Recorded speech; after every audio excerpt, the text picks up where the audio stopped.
Yo creo que a todos nos ha sucedido que cuando estamos degustando, cuando estamos comiendo un plato riquísimo, una comida muy buena, tratamos de guardar el mejor bocado para el final, porque queremos que el último bocado sea el mejor, que nos quede un buen sabor de boca. Muchas veces sucede lo mismo en el Evangelio. Parece que el panorama al inicio es negativo, es pesimista, es negro, pero al final siempre hay una promesa. Al final incluso está como el desenlace que nos da el sentido a todo el texto. Eso exactamente sucede en el Evangelio de este día. Jesús empieza a decir cuáles son como las consecuencias negativas que trae al que se decide evangelizar, al que se decide predicar la palabra de Dios. Y empieza a decir muchas cosas negativas. Dice, cuídense de la gente porque los llevarán ante los tribunales, los azotarán en las sinagogas, el hermano entregará a su hermano a la muerte y el padre a su hijo. Los hijos se levantarán contra sus padres y los matarán. Un panorama totalmente negativo. Pero al final, lo mismo que sucede con la comida, como les decía, viene el sentido de todo esto. Dice, todos los odiarán a ustedes por mi causa, pero el que persevera hasta el fin se salvará. Y aquí creo que está el gran mensaje para nosotros y aplicarlo este día sobre todo. Todo aquel que precisamente mantiene la fidelidad a la fe, a los valores cristianos, en las crisis, en los problemas, en las enfermedades, ese se salvará. Aquel que permanece fiel a pesar de que el mundo está patas arriba, como decimos coloquialmente, ese se salvará.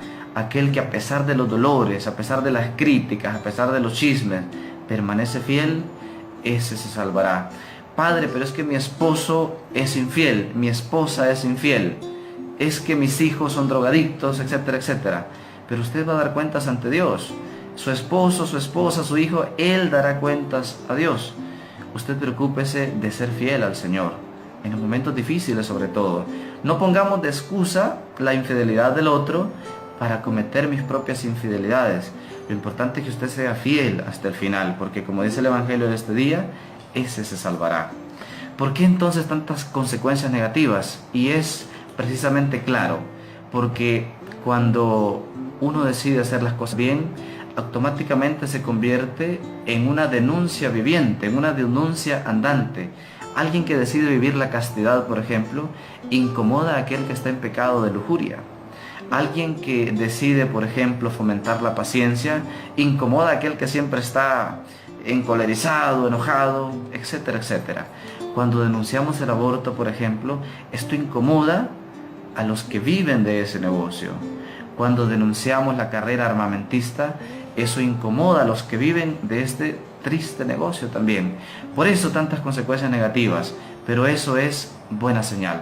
Significa que vamos por buen camino, porque si incomodamos con nuestras palabras, si estamos haciendo bien y incomodamos con ellas, significa pues que el Evangelio está entrando, nuestras actitudes están teniendo efectos.